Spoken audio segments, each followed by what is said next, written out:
You know what nobody tells you? The financial priorities that made sense when you were 25 are completely different from what matters when you're 35 or 45. And I spent way too long following generic money rules that didn't account for the decade I was actually in, wondering why I felt like I was doing everything right, but still not making progress. Yeah, so here's what happened. I just turned 30, and I realized I was still trying to follow the same financial playbook from my early 20s, and it just wasn't working anymore. I was being super frugal, saving every dollar I could, but I wasn't investing in the things that actually mattered at this stage of life. Meanwhile, my friends who were spending more strategically were somehow in better financial shape than me. It made no sense until I figured out that your financial focus needs to evolve as you age. My name is Don, and I wasted years stressing about money because I thought being good with finances meant following the same rules forever, regardless of where I was in life. Turns out what works at 23 is totally different from what works at 33, and completely different from what you should be doing at 43. And understanding this probably would have saved me like 5 years of financial confusion. Before we get into it, make sure to subscribe and hit that like button if you want to see more content about building wealth and making smarter money decisions. Trust me, if you're in any of these decades, this is going to completely reframe how you think about your money priorities. All right, let's start with your 20s. This is when you should be obsessed with income, not savings. So here's the thing that nobody tells people in their 20s. Everyone's focused on teaching you how to budget and save money, but honestly, that's kind of missing the point. Don't get me wrong, you shouldn't be completely reckless, but in your 20s, your biggest financial priority should be increasing your earning potential, not pinching pennies. And I wish someone had told me this when I was 24, because I did it completely backwards. I was so focused on living cheap and saving money that I didn't invest in myself. I would skip networking events to save $20.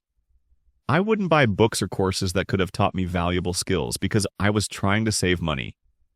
I'd stick with my comfortable job instead of taking risk that could have accelerated my career. You know what happened? I saved a few $1,000s over a couple years, which felt good at the time. But I also stayed at a job that paid $35,000 a year when I could have been building skills that would get me to $50,000 or $60,000. That decision to save $2,000 probably cost me tens of thousands in lost income over the following years. Here's the reality about your 20s. This is the decade where small investments in yourself can have massive returns. Learning high-income skills, building a professional network, taking calculated career risks, even moving to a city with better opportunities, all of this matters way more than having $10,000 in your savings account. Think about it this way. If you spend $500 to learn a skill that helps you get a $5,000 raise, that's a 10 times return in year one, and that higher salary continues every year after that. Meanwhile, if you save that $500 and it earns 10% in the stock market, you made $50. There's no comparison. This doesn't mean you should have zero savings or spend recklessly. You should still live below your means and avoid stupid debt. But if you're choosing between saving an extra $1,000 or investing that in a course, a certification, better work clothes, or attending conferences where you can meet people in your industry, in your 20s, invest in yourself almost every time. I see young people eating ramen and living with 3 roommates to save money while working jobs that barely pay anything. And I want to shake them and say, use this decade to position yourself for a higher income. Because once you hit 30, you've lost some of the freedom to take risks and make moves. In your 20s, you probably don't have a mortgage, kids, or major obligations. You can afford to bet on yourself. The other thing about your 20s that's crucial, this is when you should be learning how money actually works. Not from generic advice online, but by actually doing stuff. Open a brokerage account and invest even if it's just $50 per month. Try a side hustle even if it fails. Learn about taxes by actually doing your own taxes. Make financial mistakes while the stakes are low so you're not making them later when they matter more. Your 20s are for building the foundation of earning power and financial knowledge that you'll leverage for the rest of your life. Save some money, sure, but prioritize income growth above everything else. Now let's talk about your 30s. This is the decade where you need to get serious about building wealth, not just earning it. All right, so if your 20s were about increasing income, your 30s are about converting that income into actual wealth.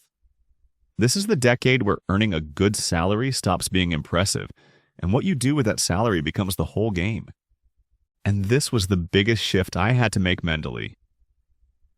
In my early 30s, I was finally making decent money, like $65,000 a year, and I thought I was doing great. But I was spending most of it. I had a nicer apartment, a decent car payment. I was eating out regularly, taking trips. I was living like someone who makes $65,000, which sounds logical until you realize that's exactly the trap. Here's what I learned the hard way.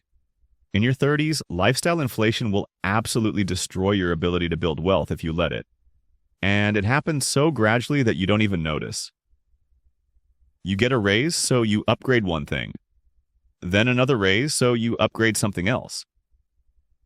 Before you know it, your expenses have grown to match your income, and you're still living paycheck to paycheck, just at a higher dollar amount. The people who build serious wealth in their 30s are the ones who don't let their lifestyle inflate with their income. They keep living like they make $50,000 even when they're making $80,000, and they invest the difference. That gap between what you make and what you spend, that's where wealth comes from. In your 30s, you should be maxing out retirement accounts if possible. You should be building investment accounts outside of retirement. You should be thinking about real estate or other assets. This is when compound interest starts to get really powerful, but only if you're actually putting money aside to compound. Let me show you why this decade matters so much. If you invest $10,000 per year starting at 30, by the time you're 60, assuming 8% returns, you'd have about $1.2 million. If you wait until 40 to start investing that same amount, you'd have about $490,000. That 10-year delay costs you $700,000. Your 30s are literally worth hundreds of thousands of dollars in future wealth. But here's the other thing about your 30s that's different from your 20s. This is when you need to start being strategic about the big financial decisions. In your 20s, you could kind of wing it. In your 30s, decisions like whether to buy a house, whether to get married, whether to have kids, these aren't just life decisions, they're financial decisions that will impact you for decades. I watched friends in their 30s buy houses they couldn't actually afford because they felt like that's what you're supposed to do at 30. Now they're house poor, spending all their money on the mortgage and maintenance with nothing left to invest. Meanwhile, other friends rented and invested the difference, and they're in way better financial shape. Your 30s are also when you need to get really intentional about increasing your income strategically. In your 20s, any income increase was good. In your 30s, you should be thinking about how to maximize your earning potential in your specific career or business. This might mean specializing in high-value skills, switching companies strategically, negotiating better, or starting a side business that could scale. The big idea here is that your 30s are your prime wealth-building years. You probably have decent income now, you still have decades for compound interest to work, and you hopefully don't have as many financial obligations as you will in your 40s. This is the decade to be aggressive about building assets. One more thing about your 30s. This is when you need to stop making financial decisions based on what other people think. In your 20s, you maybe drove a certain car or lived in a certain place because of social pressure, and that's understandable. But in your 30s, you need to get over that. Who cares if your coworkers think it's weird that you drive a used car? You're building wealth while they're building car payments. All right, let's move to your 40s. This is when you protect what you've built and get strategic about the end game. So if your 20s were about earning and your 30s were about building, your 40s are about protecting and optimizing. This is the decade where you should have some wealth accumulated, and now your priorities need to shift toward making sure you don't lose it, and that you're positioning yourself for the next 20 to 30 years. The biggest mental shift in your 40s is accepting that you're not starting from zero anymore. Hopefully you've built something over the past 2 decades, and the decisions you make now are about making sure that something grows and compounds without taking unnecessary risks that could set you back. This is when insurance becomes actually important. In your 20s, insurance is whatever. In your 30s, it's starting to matter. In your 40s, if you don't have proper life insurance, disability insurance, and adequate health coverage, you're gambling with everything you've built. One major health issue or accident without proper coverage can wipe out decades of wealth building. Your 40s are also when you need to get serious about retirement planning in a concrete way. In your 20s, retirement is abstract. In your 30s, it's something you're saving for, but it feels far away. In your 40s, retirement is close enough that you need actual numbers and an actual plan. How much do you need? When do you want to retire? Are you on track? I've seen people hit their 40s and suddenly panic because they realize retirement is only 20 years away and they have like $50,000 saved.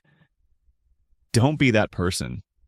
In your 40s, you should be hitting your maximum retirement contributions and making aggressive moves to catch up if you're behind.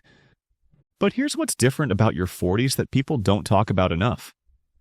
This is when you should start thinking about income diversification seriously. In your 20s and 30s, having one good job was probably fine. In your 40s, you should be building multiple income streams so you're not completely dependent on one source. This could mean real estate investments that generate rental income. It could mean dividend-paying stocks. It could mean a side business that's systematized enough to generate income without constant work. Whatever it is, the goal is to reduce your dependence on active income from a job.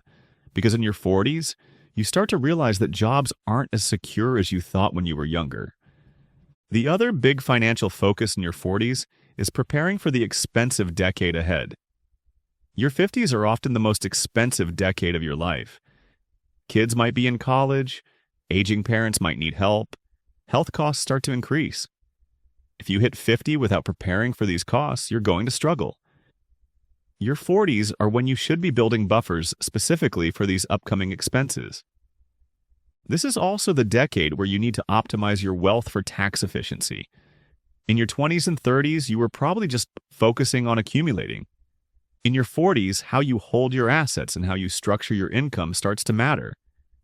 This might mean working with a tax professional to make sure you're not giving the government more than you need to. And here's something that's uncomfortable but true. Your 40s are when you need to start thinking about estate planning. Nobody wants to think about dying, but if something happens to you, what happens to everything you've built? Do you have a will? Do you have beneficiaries set up correctly? Have you talked to your family about your wishes? One more thing about your 40s that I think is really important. This is the decade where you should start thinking about what you actually want your life to look like in retirement, not just how much money you need. Because that vision informs your financial decisions now. If you want to travel extensively, you need a different financial plan than if you want to live simply in a small town. Get clear on the life you want, and then make sure your 40s financial decisions support that vision. The mistake people make in their 40s is coasting. They think the hard work is done because they're making good money and have some savings. But your 40s are actually a crucial decade for making sure everything you've built actually translates into the retirement and lifestyle you want. It's about refinement and protection, not complacency. Look, here's what I want you to take away from this. The biggest mistake people make is trying to follow generic financial advice that doesn't account for their age and life stage. What matters at 25 is totally different from what matters at 35 or 45. In your 20s, bet on yourself and focus on income. Don't stress too much about saving every dollar. Stress about positioning yourself to earn way more dollars. In your 30s, build wealth aggressively. This is your prime decade for converting income into assets that will compound. And in your 40s, protect what you've built and get strategic about the next phase of your life. Each decade has different opportunities and different risks. The people who build lasting wealth are the ones who understand what matters at each stage and focus on that instead of trying to do everything at once or following advice designed for someone at a different life stage. And if you're sitting there thinking, oh crap, I'm in my 30s and I focused on the wrong things in my 20s. Or I'm in my 40s and I didn't build wealth in my 30s. It's not too late. You can't get back lost time, but you can start focusing on what matters now for the decade you're actually in. The worst thing you can do is stay stuck following a playbook that doesn't match where you are in life. Adapt your financial priorities to your actual situation, and you'll make way more progress than trying to follow some one-size-fits-all approach. If you found this helpful, make sure to subscribe and hit that like button, and drop a comment telling me what decade you're in and what your biggest financial challenge is right now. I'd love to hear where you're at in your journey. Thanks for watching, and remember, your financial priorities should evolve as you age. What worked last decade probably won't work this decade, and that's completely normal. Focus on what matters now, and you'll set yourself up for success in the next stage. I'll see you in the next one.